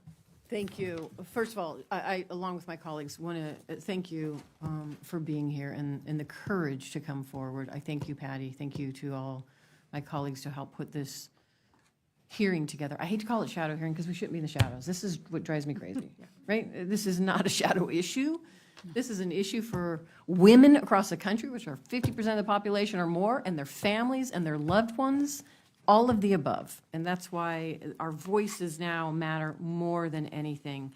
I want to also put a finer point on what is happening with Planned Parenthood, because it's not just about abortion care. Planned Parenthood provides so many essential services, and not just for women, but some men come to Planned Parenthood. So can one of you touch on that? The other essential services, if we have to close down because we're gutting Medicaid, the Republicans want to gut Medicaid and cut down Planned Parenthood, who, by the way, are in some of our rural communities and probably the only health care we have in some of our rural communities. Who is losing out? What types of services, and who is missing out on those essential health care services? I don't care, Dr. Baum or Minnie or whomever might want to touch on that. We take care of everyone at Planned Parenthood. I myself I'm an abortion provider. I am also a proud vasectomy provider. And as we know, vasectomies prevent abortions. It's true. So, but we want to take away the funding for that as well. We provide sterilizations, we provide cancer screenings, we provide, general primary care. And a lot of times we are the only provider that folks can get to. And so again, you're exactly right. This is coming at it from taking away abortion access, but also taking away basic health care. Sexual reproductive health care is basic health care. The ability to control your own body, to determine your family, to control your fertility is essential. Yeah, thank you. Please. The discussion around Planned Parenthood is huge, and there's no question they provide absolutely essential healthcare services. But the Trump administration has been so smart to make this the central theme, because more than half the abortions in the country are provided by independent abortion providers. So we will get the overflow for abortion patients if Planned Parenthood closes. And how will we handle them? We're getting patients who travel I get a ton of patients from Texas, and then they get here and they don't have a hotel room or the money for a hotel, or they've got a hotel and they drove here, but they forgot about money for food and they brought their kids with them. And so we're raising funds for them to get food, to get a hotel room, and to be able to get back to their state. I mean, we already have a crisis, and when you add the FACE bill to that, these people, I've also had people sleeping on our grass. We find them covered with mosquito bites, so then we need to go buy some medicine for them and take care of them for, they slept on a bench in the bus station. They were lucky they weren't sexually assaulted all night. And the problem is so complex, but they're coming after us piece by piece by piece. And that's what we really need people to understand. Even if they don't defund Planned Parenthood and somehow this doesn't happen, the FACE bill closes all of us. That's right. Not just independent providers, but Planned Parenthoods as well. Yeah. And if they are allowed to shut down Planned Parenthood this way, they're going to come after all the providers now. Yes. They've already started, I mean, for decades, they've been, as you've really laid out, they've been harassing providers in order to disincentivize medical professionals from going into this work. So we already have a dearth of these professionals. We don't have enough capacity. We should be expanding abortion access. And I know so many states, and you've done such critical work to do that. We shouldn't be reducing the pool. And they're doing this because they actually know that abortions are going up in this country. So they're going to try to shut down abortion where it's legal by a lot of dirty tricks, including going after travel, which I know you've fought so hard. You've got this right to travel bill that's really, really critical right now. Anti-abortion activists are on the record trying to figure out how to shut down interstate travel, how to block folks from leaving states for care, because they know that we will get that care no matter what we have to do, and the advocates and providers in this room will fight like hell to get them that care. That's right. You know, Nevada, I'm very proud of Nevada, because in the 90s, there were some incredible, strong women in our state who actually used an initiative petition to codify Roe versus Wade in Nevada. And then we have just recently passed through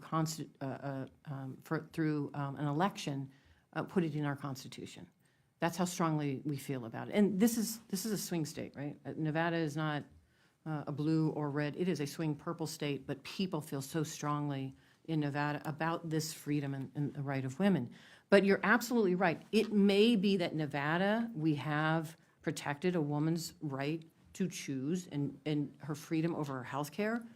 But what happens nationally, and the fact that they are still coming after women's health care, is having a chilling effect even in our state. For our doctors, when you are looking at across the country, even state legislation that looks to criminalize doctors for providing health care, let alone individuals traveling for that health care, has a chilling effect in my state.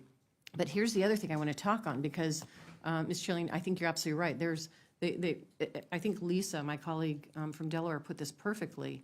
There's different pieces of the puzzle that they are attacking. When you put it all together, it comes down to being a national abortion ban. One of them I want to talk about, what hasn't been talked about yet, is EMTALA.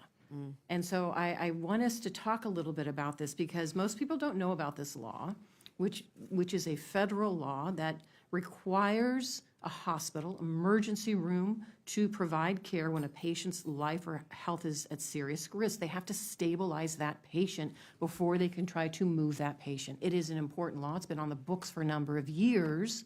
And now what we see is an attack on EMTALA for individuals who need an abortion to stabilize them or for their health care. Into the previous administration, the president issued guidance bless you, to the hospitals to say, here's how we interpret EMTALA, so you have to provide essential abortion care if somebody presents. Just recently, the Trump administration rescinded that guidance. And so I'm curious what you're seeing and hearing now from doctors, or even when there's emergency care, if they are taking that now, that rescission of that guidance, and is going to have a chilling effect on stabilizing women who come to emergency services in hospitals or wherever they may be to get that essential care. Are you seeing an impact yet on that? Because that is an essential piece of this puzzle as well. So certainly, so I work with a large team of nurses that take care of all of our pre and post-abortion patients, and we just had this discussion the other day because they answer all of the after-hour phone calls. Somebody had an abortion, and like any procedure, there are going to be complications. And my nurses wanted to know, what do I tell people? What do I say? Do I say, oh, you're from a banned state, is it okay to go to the emergency room? Do I have to tell you to come back, 10 hours to Illinois if you're bleeding? And I don't have good answers for them. We tell patients, you need to go get care, and I have to trust that providers in banned states will take care of my patients. But that's not always the case. And the reason the Biden administration issued that guidance because we did see post-Dobbs people being turned away from emergency rooms, and they had to take those states to court. Yeah, and I'm going to finish here because I know Dick is an essential piece to our conversation here. But let me just say, and it's not just the Trump administration, it is the people he's put into office. Yes. If you have a Department of Justice that says, for FACE Act violators, we're only going to prosecute extraordinary circumstances, that has no effect on somebody who wants to stop a clinic or be there or protest. If you have Robert F. Kennedy Jr., who oversees CMS and the enforcement of EMTALA, who doesn't understand the law or what it means, they're not going to enforce these provisions to protect a woman's safety when they present at emergency care. So it is the people he has surrounded himself with. And they are just as crucial to protecting and fighting for women's health care in this country than the man who sits in the Oval Office. And if we don't get word out, if we don't organize and talk about this and talk about it to our friends and our neighbors and our loved ones, man or woman, they are not going to understand how literally our rights and our freedoms when it comes to women's health care is under attack, and they are all systematically doing it to actually achieve a national abortion ban at the end of the day. I cannot thank you enough for being here. Thank you. Senator Blumenthal.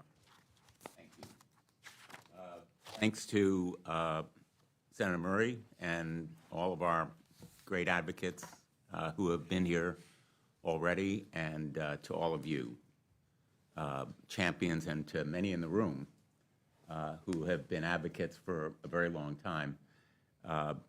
I've been involved in enforcing the FACE Act in Connecticut. People think Connecticut is a blue state with no threat to reproductive freedoms, but in fact, we have strong laws. We also have people who are ready, willing, and able to block access to the clinics that serve our people, and increasingly people from out of state, because we have also moved to protect in our state laws the doctors who serve women coming from out of state.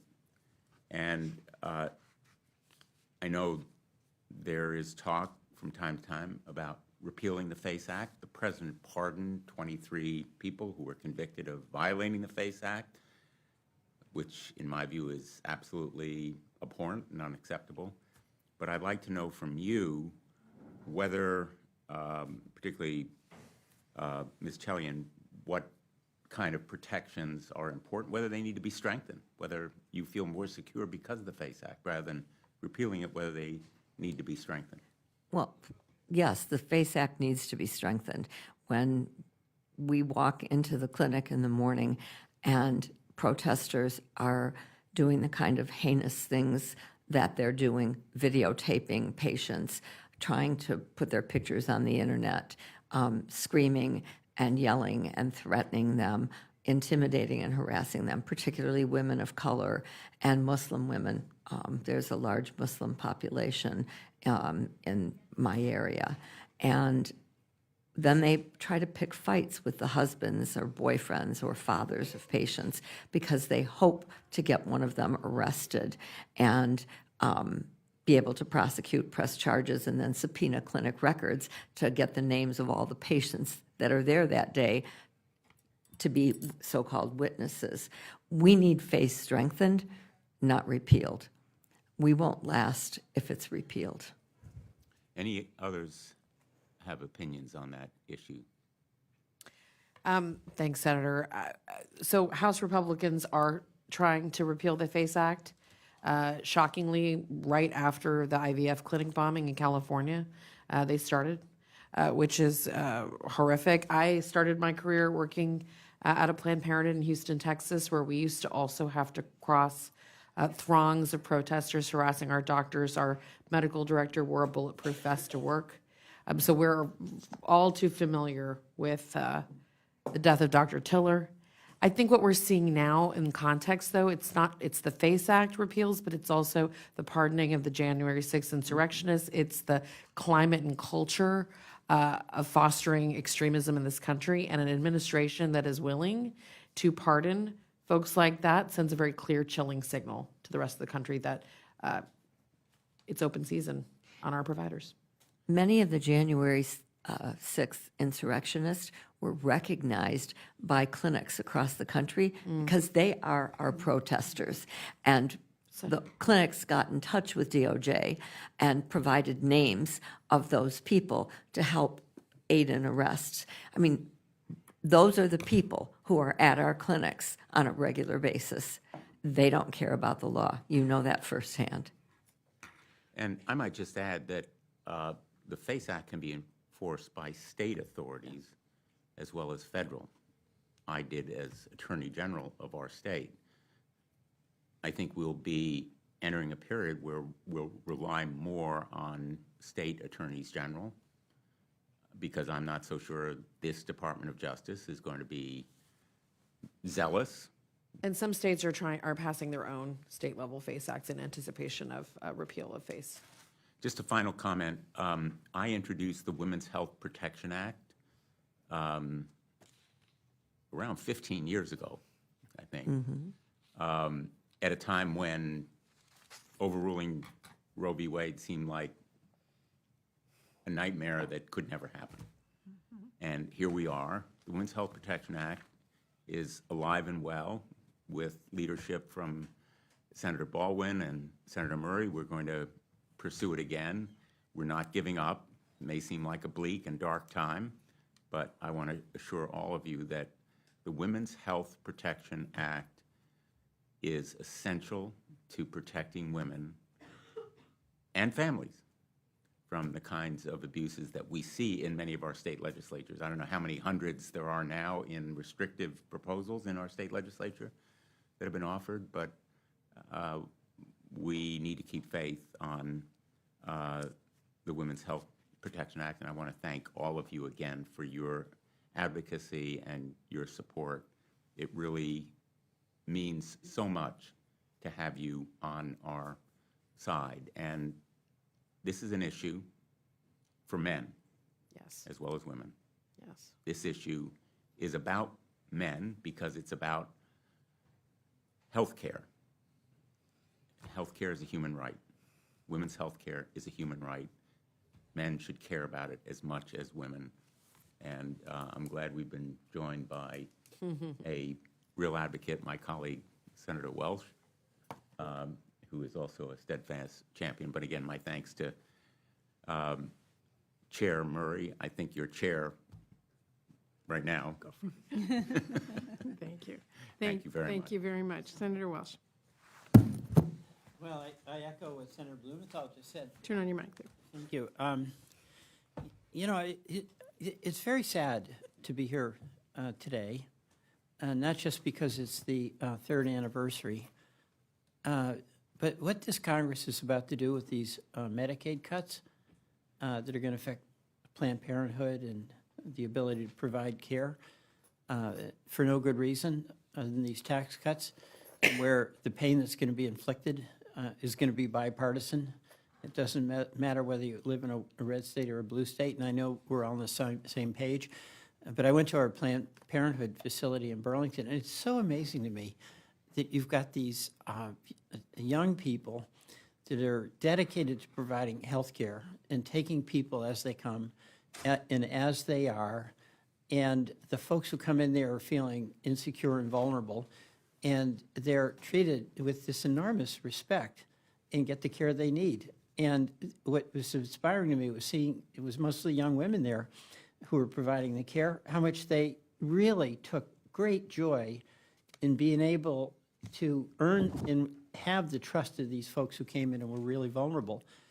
And we're in the process, this Congress, of taking that away, closing those down. It's just astonishing. And I know all of you know it, so I just want to pay my deepest respects to you for your doing it. And Patty Murray, you're amazing. You have been such a champion on this in just such a fearless and direct way, and what a difference you have made for this Congress and for this country. So I just, and I've only been in the Senate 3 years, but I learned in my first year, you don't mess with Patty Murray. All right? She smiles, but she knows it's true. But let me just ask a couple of questions. I'm getting worried about the healthcare deserts. We have this legislation that's being passed. I don't know if you talked about that already. Did you? Yeah, Go ahead. Yeah. Well, 13 states have a total abortion ban. 28 have abortion bans based on viability.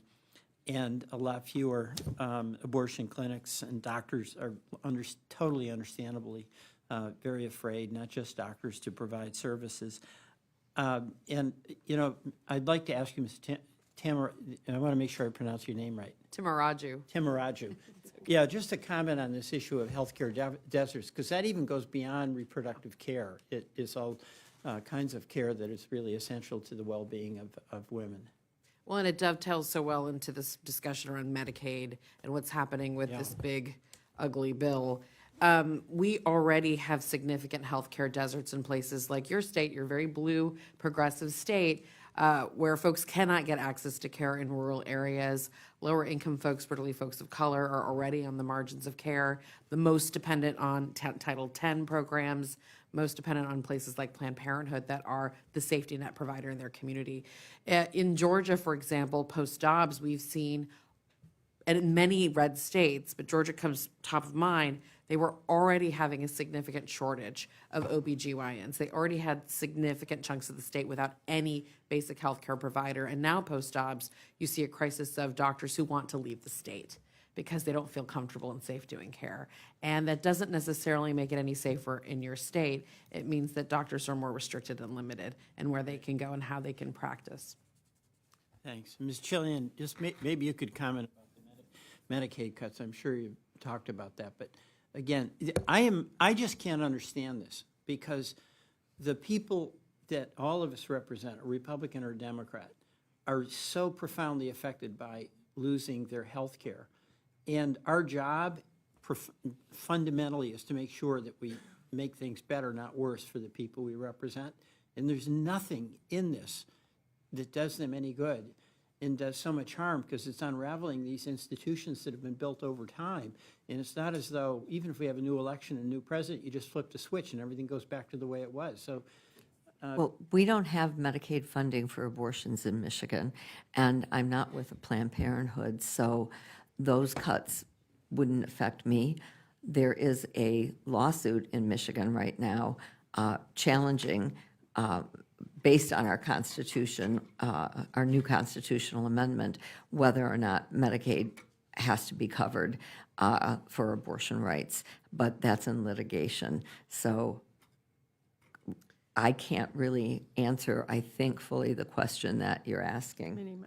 Yeah, so the Medicaid, this is important. There's the defund provision in the budget reconciliation, but Medicaid covers 40% of all births in this country. In some states, it's upwards of 50 and 60, like Arizona. So in my mind, Medicaid is a reproductive health care fight. It is a reproductive freedom fight. Even if it doesn't cover abortion, it covers birth, it covers prenatal, postpartum. And we have seen in states where, again, I'll say Arizona because I was just there with Senator Gallego talking about this. When they've expanded Medicaid to cover postpartum, we've seen a reduction in maternal deaths. Right. So that's what we're talking about when we talk about gutting Medicaid. Are we going to be a nation of forced birth and then we're going to cut care and access to these families and let women die? That's what we're talking about. Thank you. Thank you. Thank you. And leave children without adequate care. That's right. Thank you. I yield back. Thank you. And we've been joined by Senator Van Hollen. I'm reminded of my good friend Senator Barbara Mikulski always said, if you want to get something done, ask a lot of women and a few good men. So we appreciate you all being here. Senator Van Hollen. Thank you, Senator Murray. And let me underscore what Senator Welch said. Thank you for your leadership today and the entire time you've been here on this important issue, along with many others, but this is fundamental. And I want to thank you, Ms. Davis, for sharing your experience about having to travel over 1,000 miles to access the care that you needed. Nobody in America should have to endure that and that hardship. And to Minnie, it's great to see you, fellow Marylander. We work very closely together. And I'm going to really start with my question to you. It piggybacks on Senator Welch's and I know other questions that have been asked here. But when it comes to the Republican health care cuts, right? They call this the big beautiful bill. I say it's beautiful if you're a billionaire, but for everybody else, it really sucks. And it is a betrayal of so many Americans. But one of the claims that they make is that they're going after sort of waste, fraud, and abuse, but it's really their cover for just creating more bureaucratic hurdles, right? For a party that claims that it wants to reduce red tape, what they've done is put a lot more bureaucratic hurdles in front of people who are eligible to receive Medicaid and the services. So if you could just talk a little bit about what the harmful impact of that will be. In Maryland, I think we are 40% of our births, are connected to Medicaid, but so many of our kids, but also, moms, dads, others, but specifically, what are the hurdles they're putting in front of people do, especially with respect to reproductive health care, but broadly?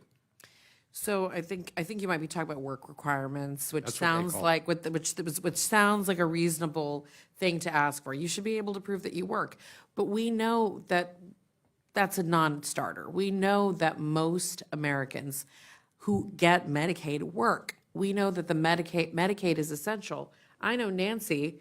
Nancy just talked about how she is a Medicaid recipient, and she is working nonstop. It is a program that allows folks to make ends meet, like so many social safety net programs. I also want to mention the impact beyond reproductive health care. When we gut Medicaid in a state like Maryland, the disproportionate effect it's going to have on the provider ecosystem overall, forcing more folks who would go to a Planned Parenthood or their local clinic into ERs. And now we're undercutting EMTALA. So it's a perfect storm. It's a perfect nightmare. These requirements are just code for let's make it harder, but also sound reasonable. Yeah. No, the reason I call them reporting requirements is because they like to call them work requirements. Really, they're work reporting requirements, and what they're designed to do is discourage people who have to work every day and have limited time to just drop off because there's so much red tape involved in the reporting that people are working paycheck to paycheck just don't have the time to do that. And I feel like it's out of the playbook of what they've done to abortion and reproductive care. Exactly. And I would say Senator Ulsterbrooks and I did a press call today on the impact in Maryland, and I'm glad you raised this point about it really will impact all insurance payers, right? Because when you cut Medicaid, as you know, it means there's more uncompensated care. And how is that picked up? by passing along those costs on the private insurance. And so I think it's really important when we point out that they're making these changes to provide tax cuts for billionaires, that yes, people who are getting cut from Medicaid are having to bear the burden, but so is everybody else, right? All of who has society. private insurance. And I think we need to hammer that home, so I'm glad you raised that point.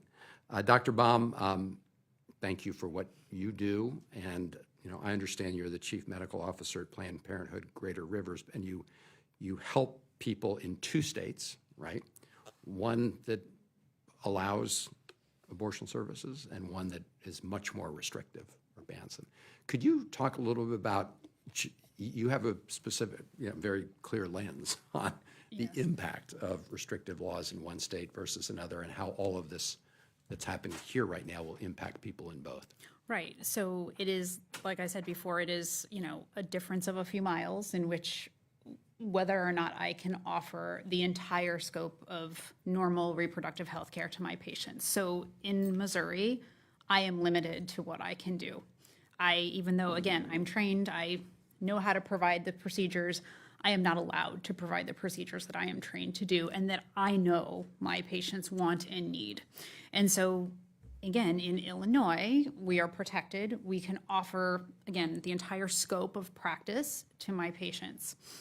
And so I think, we talk, right, I live in Missouri, I can drive to Illinois, that's pretty quick. But I think there is a real emotional and intellectual burden to people to have to leave where they live for healthcare. I think that is a real thing. And whether they are traveling, and I see patients from Texas, Louisiana, Florida, every time I work, whether they are coming from, far-flung parts of the South, or whether they are coming from St. Louis, they have to leave the place that they raise their family, that they pay their taxes, that they send their children to school. That state says you can't make your own decisions about yourself and your family to travel to a state that does respect those things. And I think there is a real, again, beyond just the economic burdens of travel and gas and childcare and all those things, there is a real emotional, intellectual burden too that your state does not care about your bodily autonomy. Thank you for sort of underscoring that point, which is why we've got to get back to making sure that everybody in all 50 states enjoys reproductive rights. Thank you all very much. Thank you. Thank you. Thank you. Senator Hirono, are you ready? You just walked in. I just dashed over from my education, and Senator Van Hollen was there. So thank you very much for being such a leader, Patty, on choice issues. And yes, this is the anniversary. Time flies, and a lot more terrible things have happened that makes it so much harder for women to get the reproductive care that they need. So I appreciate Senator Murray's leadership, as I said, and all of you who are on the panel. I did have a question about a recent decision by the Health and Human Services and Dr. Oz. They have rescinded the provisions that relate to how EMTALA would be implemented. So the letter that went out to notify people of that rescission of the guidance said that the law still exists, but how they're going to implement it without the guidance, I'm not sure. So it's just going to add to the confusion, chaos, don't you think? So anyone who wants to weigh in about what we can do, we are putting out I am leading a letter. Not that, frankly, it's going to make a difference, sadly, with Secretary Kennedy or with Oz, but to ask them to reconsider the rescission of the guidance. What do you think is going to happen in hospitals when people show up with emergency care needs, including abortion, and the guidance have been rescinded? I mean, I will tell you, patients are going to die. That is what is going to happen. People will delay care because they are afraid, and healthcare providers will delay care because they are afraid of being prosecuted or being turned in by a colleague for participating in abortion care. We have to talk to our patients all of the time who travel from banned states and then go home about what to do if they have a complication. Can they go to a hospital and say, I had an abortion in Illinois? I mean, we don't tell patients to lie, but you're very tempted to, because otherwise they're afraid to go, and what will happen is they will stay at home, they will get critically ill, and they will die. Did you want to add something? Yeah, prior to this decision, we've had patients go to emergency rooms because they lived too far, they couldn't come back to the clinic, or they were from another state and were refused care. I've called the hospital administrators and said we were going to turn them over to the federal government for an EMTALA violation, and they suddenly took good care of, well, I can't say good, but they took care of the patients. And now we can't use that anymore. And I'll just add, EMTALA is still the law. What the Biden administration had to do was advise and explain, you need to enforce this law in states with abortion bans. Yes. It is still the law. They had to clarify that. They had to clarify that because of all these horror stories we have of women almost dying of sepsis in parking lots because ERs weren't taking them. So it was necessary. It is still the law, and it's important to keep reiterating that, and it applies, but it just makes it so much harder. The thing is that the Biden regime, I'm sorry, the Trump regime has said that the guidance did not comport with and I'm paraphrasing a little bit, did not comport with the Trump regime's attitude toward EMTALA. And so really there's a contradiction, right? Because they say that EMTALA still is the law, but they provide no guidance on how to implement it. And I think sadly and tragically, women are going to die. So since the Dobbs decision, there are some states that immediately enacted anti-abortion laws, and there are over 20 states. And now we're being told that Title X funds will be withheld, and that those are funds that are used to provide all kinds of reproductive care, services, guidance, all of that. So that's being held back. And so that there's also a provision in the bill, the bill that we're going to be dealing with, that basically defunds Planned Parenthood and does not provide Planned Parenthood with Medicaid reimbursements, which means that something like 200 Planned Parenthood providers across the country, many of them, by the way, are in states that allow abortions, but they're just not going to be able to get the funds to provide the kind of reproductive care. So it's a continual assault on our right to make decisions about our bodies. And the idea that somehow, unless you're in this category of people who need emergency care, et cetera, that it doesn't impact you. I was just asked about that. Like there are people in this country who think that as long as it doesn't impact them, it's not a concern of theirs. How do we articulate that this is an issue that it should concern entire communities and families? So I'll just mention, Senator, that this room is filled with storytellers from across the country, including Nancy, who are part of a larger project to amplify and tell stories about how abortion bans have affected them. And that is the number one tested way to persuade audiences. Most Americans are with us on the fundamental right, but they are not necessarily convinced or aware of the devastation, the ongoing devastation of the Dobbs decision. And the best way to get more Americans of different backgrounds to understand and feel the alarm we feel is for them to see and hear the voices of folks who've been traumatized by these bans, and to understand that they could be one of them too. Nancy, did you ever think you'd be sitting here talking about this? No, ma'am, never, never. If someone would have told me a few years back that I would be doing this, I probably would have bet my life on it that they were lying. Yeah. I'm sorry. Yeah, so if someone would have told me this a few years ago that I would be doing what I'm doing now, I probably would have bet my life on it. That's how we know it can happen, right? But we don't really think that it would happen to us until it happens. Oh, that's why I'm really glad you're here. may I just ask one more thing? After the Dobbs decision, there was a real organizing effort and people becoming advocates, and I don't know that that kind of fervor in support of a woman's right to choose is still there. I'm concerned that in spite of the fact that more and more women are being impacted by these anti-choice bills, that there is less of a concern or empathy toward fighting back. And, you know, we now have the situation where the new guy who is on the FDA, I didn't vote for the guy, but he's talking about maybe we need to rethink the FDA approval for mifepristone, which would have a devastating impact all across the country. So are we doing those things that continue to galvanize our communities in support of what we're, choice?